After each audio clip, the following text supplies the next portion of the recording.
ಏನಾಯ್ತು ಮಗಳೇ? ನೋಡು, ನೀವು ಹೀಗೆ ಮೌನವಾಗಿದ್ದಷ್ಟು ನನ್ನ ಆತಂಕ ಹೆಚ್ಚಾಗುತ್ತೆ. ಏನಾಯ್ತು ಅಂತ ಬಾಯ್ಬಿಟ್ಟು ನಮ್ಮ ಜೊತೆ ಹೇಳ್ಬಾರ್ದಾ? ಹೌದು ಭಾವನಾ, ಅಲ್ಲಿ ನೀನ್ ಕಾಣ್ತಾ ಇಲ್ಲ ಅಂತ ಸಿದ್ದು ಎಷ್ಟು ತಲೆ ಕೆಡ್ಸ್ಕೊಂಡಿದ್ದಾನೋ ಏನೋ. ಏನಾಯ್ತು ಅಂತ ಹೇಳಮ್ಮ. ಅಮ್ಮ, ಅಪ್ಪ, ನಾನೀಗ ಹೇಳೋದನ್ನ ಕೇಳಿ ನಿಮಗೆ ಬೇಜಾರಾಗಬಹುದು, ಆದರೆ ನನಗೆ ಬೇರೆ ದಾರಿ ಇರಲಿಲ್ಲ. ಸಿದ್ದು ಅವರು ನನ್ನಿಂದಾನೇ ಜೈಲಿಗೆ ಹೋಗಿದ್ದು ಅಂತ ನಮ್ಮ ಮಾವ ತುಂಬ ಕೋಪ ಮಾಡ್ಕೊಂಡಿದ್ರು. ಅವ್ರಿಗೆ ಬೇಲ್ ಕೊಡಿಸಿ ಅವ್ರನ್ನ ಹೊರಗೆ ಕರ್ಕೊಂಬರ್ಬೇಕು ಅಂದರೆ ನೀನು ಈ ಮನೆಯಲ್ಲಿ ಇರಬಾರ್ದು, ಇನ್ಯಾವತ್ತೂ ಸಿದ್ದು ಅವ್ರನ್ನ ಮಾತಾಡಿಸ್ಬಾರ್ದು ಅಂತ ಹೇಳಿಬಿಟ್ರು. ಅದಕ್ಕೆ ಸಿದ್ದು ಅವ್ರಿಗೋಸ್ಕರ ನಾನು ಮನೆ ಬಿಟ್ಟು ಬಂದ್ಬಿಟ್ಟೆ.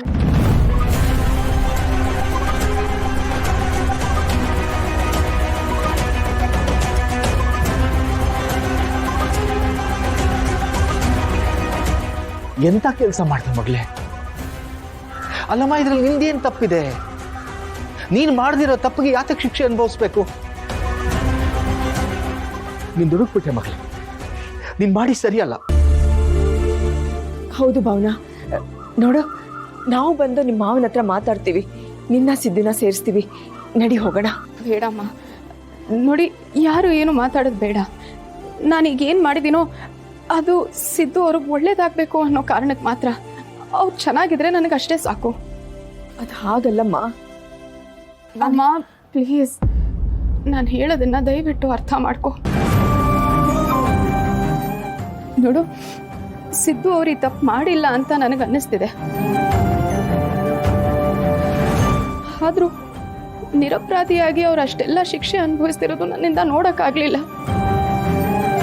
ಹೇಗಾದರೂ ಮಾಡಿ ಅವ್ರನ್ನ ಹೊರಗೆ ಕರ್ಕೊಂಬರ್ಬೇಕು ಅಂತ ನಾನು ತುಂಬ ಪ್ರಯತ್ನ ಪಟ್ಟೆ ಅಪ್ಪ, ಆದರೆ ನನ್ನಿಂದ ಆಗಲಿಲ್ಲ. ಅದಕ್ಕೆ ನನಗೆ ಸಿಕ್ಕಿದ್ದು ಒಂದೇ ದಾರಿ. ನಾನು ಸಿದ್ದು ಅವರಿಂದ ದೂರ ಇರೋದ್ರಿಂದ ಅವ್ರಿಗೆ ಶಿಕ್ಷೆ ತಪ್ಪುತ್ತೆ ಅನ್ನೋದಾದ್ರೆ ನಾನು ಹೀಗೆ ಎದ್ಬಿಡ್ತೀನಿ.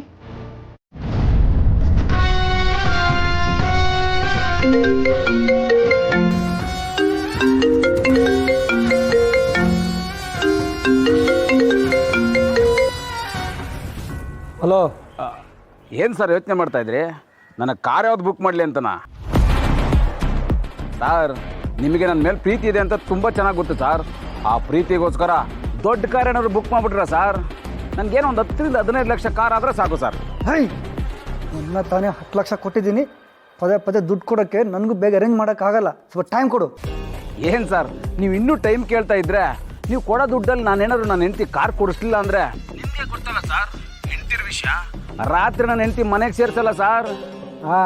ಸರಿ ಸರಿ ಇರಯ್ಯ, ಅದನ್ನೇ ಟೇಪ್ ರೆಕಾರ್ಡರ್ ಥರ ರಿಪೀಟ್ ಮಾಡಬೇಡ. ಏನು ಕಾರ್ ತಗೊಳಕ್ಕೆ ದುಡ್ಡು ತಾನೇ ಬೇಕು. ಅರೇಂಜ್ ಮಾಡಿ ಫೋನ್ ಮಾಡ್ತೀನಿ, ಬಾ. Okay sir.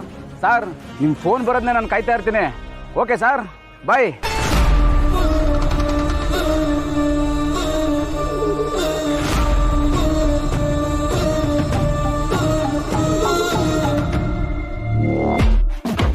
ಈ ನನ್ನ ಮಗನ ಜಾಸ್ತಿ ಆಗ್ತಿದೆ. ಮಾತೆತ್ತಿದ್ರೆ ನನಗೆ ಬ್ಲ್ಯಾಕ್ ಮೇಲ್ ಮಾಡ್ತಾನೆ. ಇವನಿಗೊಂದು ಗತಿ ಕಾಣಿಸೋದೇ ಸರಿ. ಎಸ್, ಇದೇ ಸರಿ.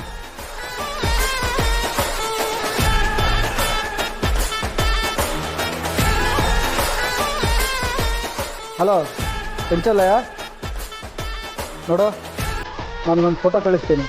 ನನ್ನ ಮಗನಿಗೆ ಒಂದು ವಿಚಾರ ಕೊಟ್ಟಿದ್ದೆ, ನನ್ನೇ ಬ್ಲ್ಯಾಕ್ ಮೇಲ್ ಮಾಡೋಕ್ಕೆ ಸ್ಟಾರ್ಟ್ ಮಾಡ್ದ. ನೀನು ಅವನ್ನ ಸೈಲೆಂಟಾಗಿ ಮುಗಿಸ್ಬೇಕು. ನಿಮಗೇನು ತಲುಪಬೇಕೋ ಅದು ತಲುಪುತ್ತೆ.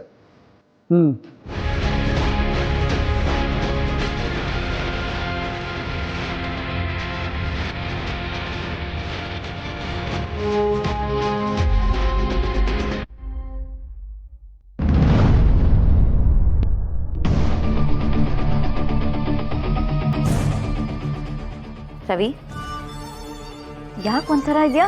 Anything serious? ಇಲ್ಲ ಬಂಗಾರಿ, ನಥಿಂಗ್ ಸೀರಿಯಸ್. ಅದು ನಮ್ಮ ಪ್ರಾಜೆಕ್ಟ್ ಸ್ವಲ್ಪ ಡಿಲೇ ಆಗ್ತಿದೆಯಲ್ಲ, ಅದಕ್ಕೆ ಟೆನ್ಷನ್ ಅಷ್ಟೇ. ಅದೊಂದು ಮುಗಿದ್ಬಿಟ್ರೆ ನನ್ನ ಮೈಂಡು ಫ್ರೀ, ನಾನು ಫ್ರೀ.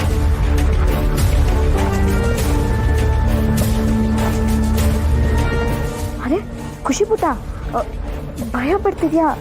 ಏನಾಯ್ತು? ರವಿ, ನೀನ್ ಹೆದರ್ಸಿದ್ಯಾ? ಹೇ ಬಂಗಾರಿ, ನಾನ್ಯಾಕೆ ಅವಳು ಹೆದರ್ಸ್ಲಿ? ಖುಷಿ ಪುಟ್ಟ, ನಾನು ನಿಂಗೇನಾದರೂ ಹೆದರ್ಸಿದ್ದೀನಾ? ಇಲ್ಲ.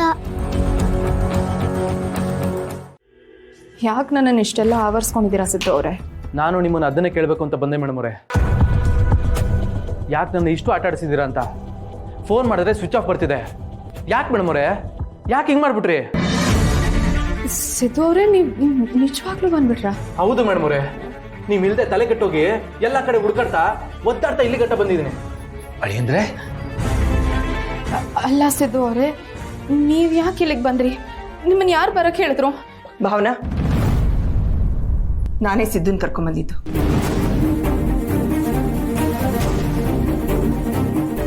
ಮೇಡಮ್ ಅವರೇ, ನನಗೆಲ್ಲ ವಿಷಯನೂ ಗೊತ್ತಾಯ್ತು. ಅಣ್ಣ ನಂತವ್ ಎಲ್ಲನೂ ಹೇಳ್ದ. ಆದರೂ ನೀವು ಯಾಕೆ ಹಿಂಗೆ ಮಾಡಿದ್ರಿ? ನಿಮ್ಮ ಪಾಲಿಗೆ ನಾನು ಇಲ್ಲ ಅನ್ಕೊಂಡ್ಬಿಟ್ರೆ ಮೇಡಮ್ ಅವರೇ. ಮನೆಯಿಂದ ನಾನು ಬಿಟ್ಟು ಬರುವಾಗ ನನಗೆ ಒಂದು ಮಾತಾದರೂ ಹೇಳ್ಬೇಕು ಅಂತ ನಿಮ್ಗೆ ಅನಿಸ್ತಾ ಇಲ್ವೇ? ಹಾಗಲ್ಲ ಸಿದ್ದು ಅವರೇ. ನೀವೇನು ಹೇಳ್ಬೇಡಿ ಮೇಡಮ್ ಅವರೇ. ಅದೇನೇ ಆಗಿರ್ಬೋದು, ನಾನು ನೋಡ್ಕೋತಿದ್ದೆ. ಅಪ್ಪಾಜಿ ತಾವು ನಾನು ಮಾತಾಡ್ತಿದ್ದೆ. ನೀವು ನನಗೆ ಹೇಳ್ಬೇಕಾಗಿತ್ತು ಮೇಡಮ್ ಅವರೇ. ಅಲ್ಲ ಸಿದ್ದು ಅವರೇ, ನಿಮಗೆ ಯಾವ ವಿಷಯನೂ ಹೇಳಬಾರ್ದು ಅಂತಾನೆ ಅಗ್ರಿಮೆಂಟ್ ಆಗಿದ್ದು.